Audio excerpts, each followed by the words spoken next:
만났습니다. 사랑과 축복하니 행복합니다. 많이 행복하시기 바랍니다. 오늘 본문을 통해서 악에서 떠난 악에서 떠난 사람이 있어요. 악에서 떠난 사람이 욥이라고 합니다. 성경에 많은 사람들이 있는데 욥같이 이렇게 깨끗하고 정직하고 언제나 순전한 사람은 없었다, 이렇게 말씀하고 있어요. 그래서 오늘 본문에도 보면 1장 8절에도 그러죠. 순전하고 정직하여 하나님을 경외하며 악에서 떠난 자가 세상에 없다, 이렇게 말했어요. 근데 또 2장 3절에서도 순전하고 정직하여 하나님을 경외하며 악에서 떠난 자가 세상에 없느니라, 이렇게 말했어요. 그런데 그에게 어려움이 겪고 환난을 겪어도 그가 순전을 지켰다, 이렇게 말씀합니다. 욥이 살던 그 시대는 족장 시대입니다. 아브라함과 같은 그 시대인데 이 욥기서를 보면 욥은 마귀가 시험을 하죠. 하나님을 격동시켜가지고 욥을 공경에 빠뜨리는 그런 일을 하게 되죠. 근데 아브라함은 하나님이 직접 시험해요. 그래서 아브라함과 욥은 동시대 사람인데, 욥은 온전하고 정직한 사람이었는데 아브라함은 많이 부족한 사람이었다, 이렇게 말하고 있어요. 그래서 창세기 22장 1절에 보면 그 일 후에 하나님이 아브라함을 시험하시려고 그를 부르시되 아브라함아 하시니 그가 가로되 내가 여기 있나이다, 라고 되어 있어요. 무슨 시험하려고 했을까요? 하나님이 이삭 25년 만에 75세에 불러가지고 아들 주겠다, 그렇게 말씀하신 하나님이 25년 후에 100세 때 아들을 하나 주었어요. 그 전에도 아들이 있긴 했지만 그거는 하나님이 인정하지 않는 아들이에요. 그래서 이삭을 통해서 하나님이 그 기업을 이어가게 하겠다 약속을 하셨어요. 그랬는데 다 키워놓고 나니까 하나님께서 권대로 드려라. 그걸 뭐 하려고? 아브라함을 시험을. 정말 이거 믿음이 네 아들보다 나를 더 사랑하는 것 보자, 이렇게 시험했다는 거죠. 그런데 아브라함은 굉장히 부자였습니다. 욥도 부자였지만 부자였어요. 창세기 14장 14절에 보면 아브라함이 그 조카의 사로잡힘을 듣고 집에서 길리고 연습한 자 318인을 거느리고 단까지 쫓아가서 아브라함도 양을 많이 키웠고 욥도 짐승을 많이 키웠죠. 그런데 아브라함은 그 양을 키우는 많은 일꾼들이 있었어요. 그런데 그들이 훈련된 사람이었다고 말해요. 그 길리고 연습한 자라고 했으니까 318명이나 되는 사람을 길렀어요. 그걸 뭐하게? 전쟁에 사용합니다. 적을 이기게 합니다. 그래서 그 아브라함 조카 롯이 사로잡혀갔을 때 그 사람들을 데려가서 군인들이 쫓아내는 일상군이었고 영습시켰다고 했으니까 그 318명 데려가지고 밤에 급습을 해가지고 5개국의 왕들이 연합해서 뺏어간 그 롯을 다시 찾아오게 됩니다. 그런데 재산까지도 많이 찾아오는 그런 일을 하게 돼요. 근데 욥도 역시 굉장히 부자였어요. 1장 2절에 보면은 그 소생은 남자가 7, 여자가 3이며 욥의 시대에도 여러 대가 같이 살았습니다. 여러 대가 같이 살았어요.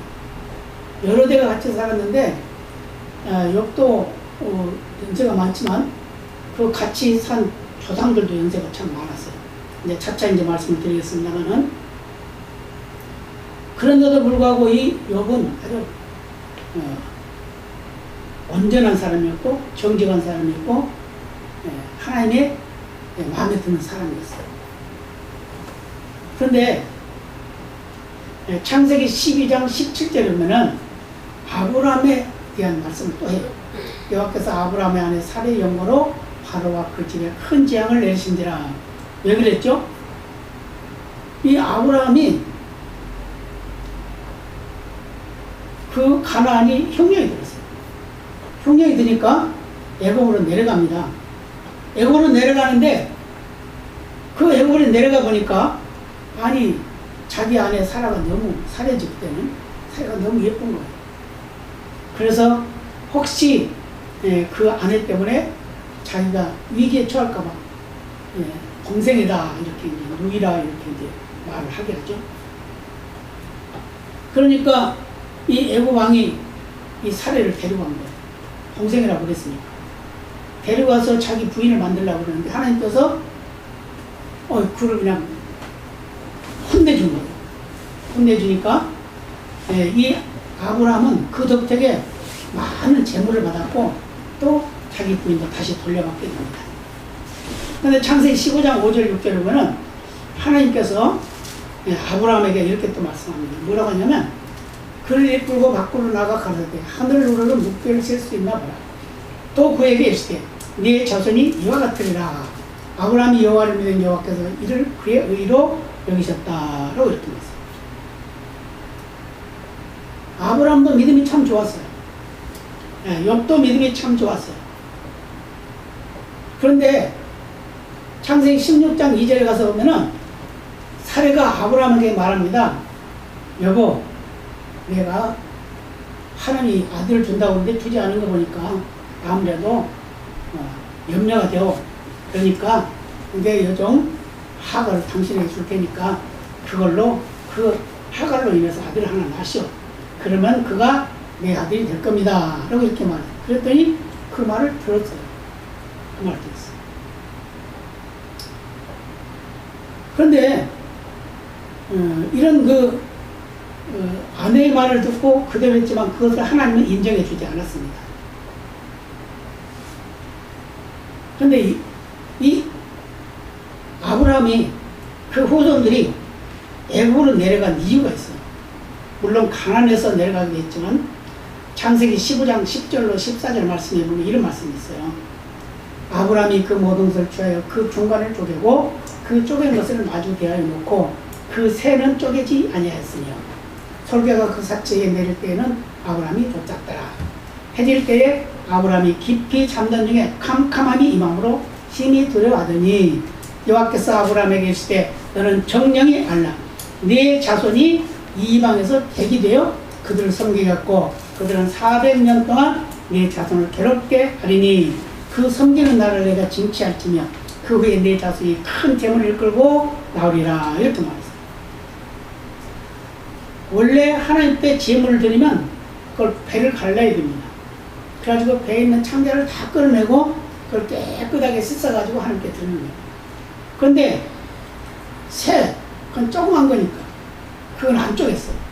안 쪼개 다른 건 다 쪼개고 다 하나님께 드렸는데 그 하나는 안 쪼갰답니다. 그럼 뭘 말할까요? 우리의 삶 속에 아주 작은 죄라 하더라도 우리는 철저히 회개해야 된다는 말씀이에요. 그런데 이 아브라함은 그것 때문에 자기 후손들이 400년 동안 애굽에서 종살을 하게 됩니다. 그래서 창세기 12장 12절로 17절의 말씀도 보면 이 아브라함이 정말 믿음이 왔다 갔다 해요. 앞에서 말씀을 드린 거랑 같은 말씀인데 그 아내에게 그러죠.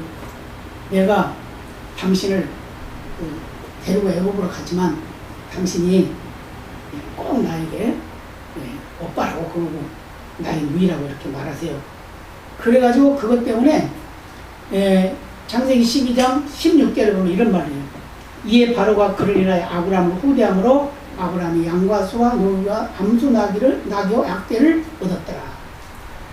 그 아내를 데려간 대신 많은 재물을 주게 된 겁니다. 그런데 하나님께서는 애굽의 왕에게는 뭐래요? 벌을 내죠. 벌. 큰 재앙을 내렸다. 이렇게 이제 말씀을 하고 있어요. 이 애굽의 왕이 그런 하나님의 두려움을 알게 되고 결국은 아브라함의 아내를 돌려주고 그 재물도 더 많이 주고 그래서 아브라함은 자기 아내로 인하여 큰 부자가 됐다. 그런데 창세기 22장 12절로 17절의 말씀 보면은 아브라함이 하나님의 시험을 받아서 어떤 일을 합니까? 결국 그 아들 이삭을 하나님께 드리게 되죠. 모리아산에 올라가 가지고 거기서 제단을 쌓고 거기에 나무를 벌려놓고 그 위에다가 결박한 아들을 눕혀놓고 이제 그걸 죽이려고 합니다. 그런데 그때 하나님께서 사자들을 보내서 뭐라고 하냐면 창세기 22장 12절 보면 사자가 가라사대 그 아이에게 내 손을 떼지 말라. 아무 일도 그에게 하지 말라. 내가 내 아들 내 독자라도 내게 아끼지 아니했으니 내가 이제야 내가 하나님을 경외하는 줄을 아노라 라고 했죠. 그러니까 아브라함은 하나님이 시험할 때 그 시험에 합격했다는 말이에요. 그걸 합격하고 난 후에 그는 이제 복을 받게 됩니다. 그때부터. 그래서 무슨 복을 받냐? 12장 17절에 보면 뭐라 내가 내게 큰 복을 주고 내 씨로 크게 성하여 하늘의 별과 같고 바닷가의 모래와 같게 하리니 내 씨가 그 대적의 문을 얻으리라. 대적의 문을 얻는다 그랬으니까 어떤 악한 대적도 다 이길 수 있게 하겠다. 이제 그 말이죠. 그런데 이 말씀을 여호수아는 이렇게 말했어요. 여호수아 24장 2절 8절 말씀을 보면 이렇게 말해요. 여호수아가 모든 백성에게 이르되 이스라엘 하나님 여호와의 말씀에 옛적에 너희 조상들 아브라함의 아비 나홀의 아비 데라가 강 저편에 거하여 다른 신들을 섬겼으나 내가 너희 조상 아브라함을 강 저편에서 이끌어내어 가나안으로 인도하여 온 땅을 두루 행하게 하고 그 씨를 번성케 하려고 그에게 이삭을 주었고 이삭에게는 야곱과 에서를 주었으며 에서에게는 세 산을 소유로 주었으나 야곱과 그 자손을 애굽으로 내려갔으므로 내가 모세와 아론을 보내었고 또 애굽에 재앙을 내렸다니 곧 내가 그 가운데 행한 것과 같고 그 후에 너희를 인도하여 내었노라. 그러면서 많은 그 훈련을 시키는 그런 모습을 보게 됩니다. 아브라함은 아버지 때에는 우상을 섬겼어요. 우상을 섬겼습니다. 우상을 만들어서 팔게 됐어요. 그랬는데 하나님 부름을 받고 그때부터 하나님을 신뢰하게 되고 의뢰하게 됩니다. 그런데 조금씩 부족해. 그러니까 실수를 하게 돼요. 그런데 창세기 6장에 보면은 노아가 등장하는데 노아가 등장하는데 노아는 여호와께 은혜를 입었다 이렇게 말해요. 그러면서 노아는 의인이고 당시에 완전한 자라. 그리고 하나님과 동행했다 이렇게 말합니다. 그래서 동반의 임마누엘이 누구냐? 에녹과 함께 하셨다. 임마누엘 하나님이죠. 하나님이 사람과 함께 하셨다. 그래서 에녹과 함께 함으로 인해서 에녹이 하나님과 동행을 하게 되죠. 창세기 5장 24절이면 에녹이 하나님과 동행하더니 하나님이 그를 데려가심으로 세상에 있지 아니하였더라. 그래서 이 에녹의 신앙을 노아가 받았고 노아의 신앙을 욥단이 받았고 욥단의 신앙을 욥이 받았다. 이렇게 이제 성경이 기록하고 있어요. 그래서 이제 오늘 본문 욥기 1장 1절에 보면 우스 땅에 욥이라 이름하는 사람이 있었는데 그 사람은 순전하고 정직한 하나님을 경외하며 악에서 떠난 자더라. 여기서 이제 그렇게 또 말하죠. 악에서 떠났다. 악에서 떠난다는 게 쉽지가 않죠. 지금 우리가 세상을 살아가는데 악에 빠지기가 일쑤죠. 그러잖아요. 그런데 욥은 악에서 떠났다.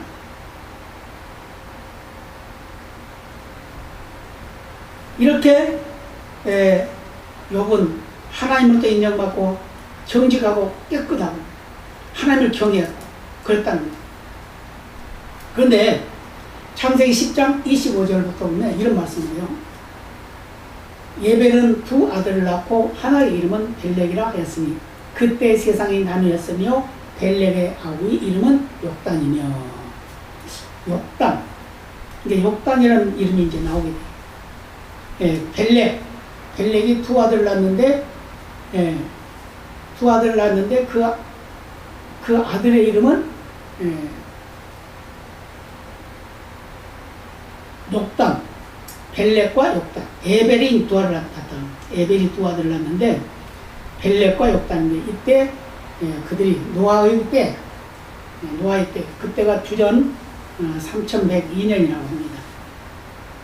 그래서 이 창세기 10장에 보면 자세하게 얘기가 나오죠.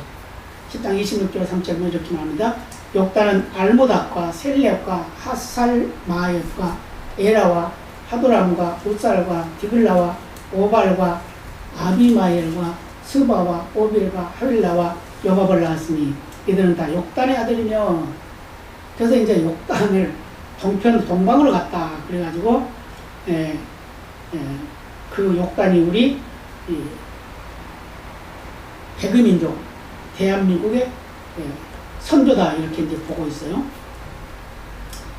보고 있는데 노아의 홍수 때가 언제나 노아의 홍수 때는 노아가 600세 되던 해에 일어났는데 그때가 우리 주전으로 생각하면 2502년이었다고 이렇게 계산이 돼요. 나와요. 2502년. 그러니까 우리 단기가 어떻게 되죠? 2333년이죠. 2333. 그러니까 그 단기가 시작되기 전에 노아는 살았다는 거예요. 그래서 창세기 7장 11절에는 노아 600세 되던 해 2월고 그달 17일이라 그날에 큰 기쁨의 샘들이 터지며 하늘의 창들이 열려. 이제 홍수가 이제 시작돼요. 홍수가. 근데 셈의 후에는 이러하니라. 셈은 100세 곧 홍수 후 2년에 아르박사를 낳고 아르박사를 낳은 후에 500년 지나면 자를 낳았으며 이렇게.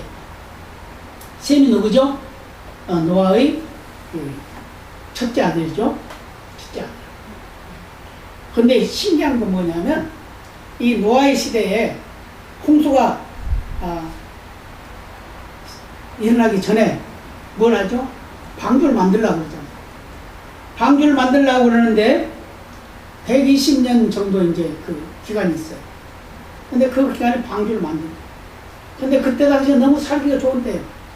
집 짓고 사고 팔고 하나님의 아들들이 사람의 딸들을 취해서 결혼하고 막 이런 때예요. 근데 하나님께서 그때 당시에 그걸 보고 한탄했다 그랬어요. 왜냐? 사람들이 다 죄를 짓기 때문에. 그래서 물로 심판하겠다라고 이렇게 하나님이 작정을 하게 되는데 그때가 이제 노아 500세 되던 해. 그 해 해가지고 시작해서 그 노아를 심판하게 되는데 그 세상을 심판하게 되는데 이때가 이제 600세 이제 홍수가 일어났다. 600세. 그러니까 한 약 100년 정도 넘어가지고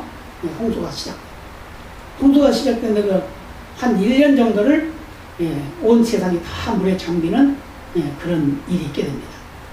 그래서 지금 그것을 어떤 면에서는 그게 뭐 설화이지 실제일까 사실일까 그런데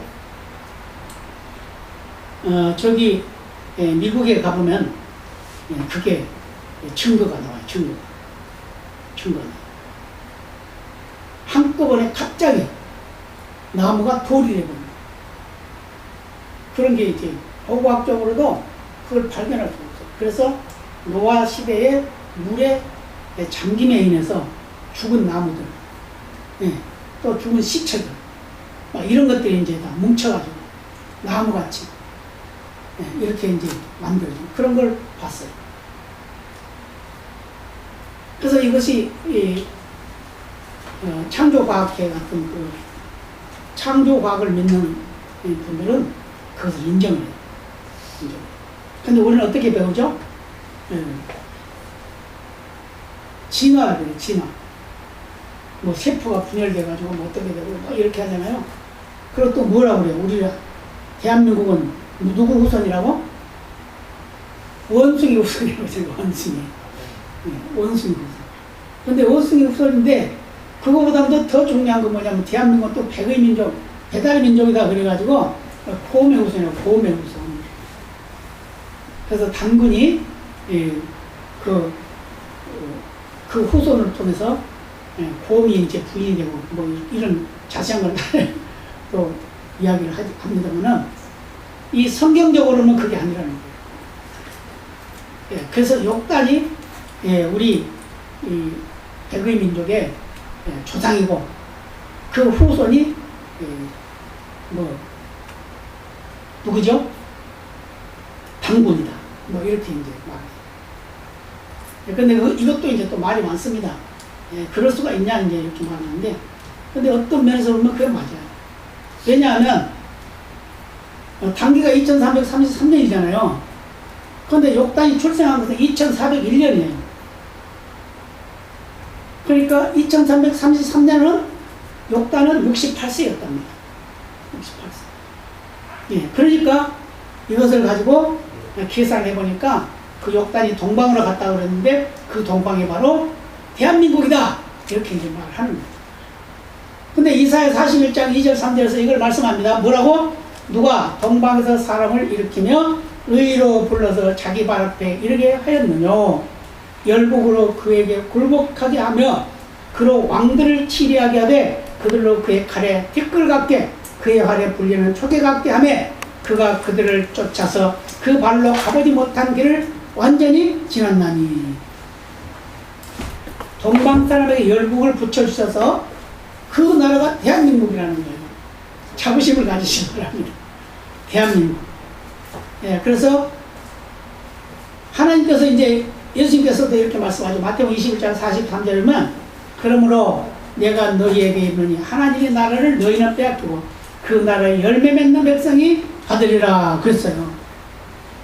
하나님의 나라 누구예요? 너희가 누구예요? 이스라엘 백성들.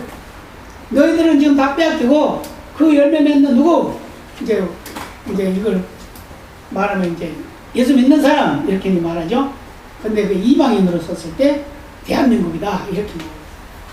그래서 앞으로 우리나라가 지금 위기 속에 있고 어려움 속에 있지만 하나님의 그 계획한 것은 꼭 있을 거라고 저는 믿습니다. 그래서 이 메시아가 오신 것도 바로 동방의 조상, 셈의 후손으로 왔단 말이에요. 셈의 후손으로 왔어요. 그래서 예수님 당시 때 동방 박사들이 뭐였어요? 동방에서 온 사람이에요. 이 사람들이 멀리서 왔다 이제 이렇게 말이죠. 예, 그래서 그들이 예물을 드렸다. 예물 드렸는데 이 요셉이 마리아하고 예수를 낳았을 때 그들은 가난했어요. 결국 낙타 하나 타고 간 거란 말이에요. 그런데 하나님께서 천사들 통해서 현몽해가지고 애굽으로 가라 그러잖아요. 근데 그래서 애굽이 얼마나 먼데 그 애굽까지 가야 되는데 뭘로 가요? 비용이 없잖아요. 비용이.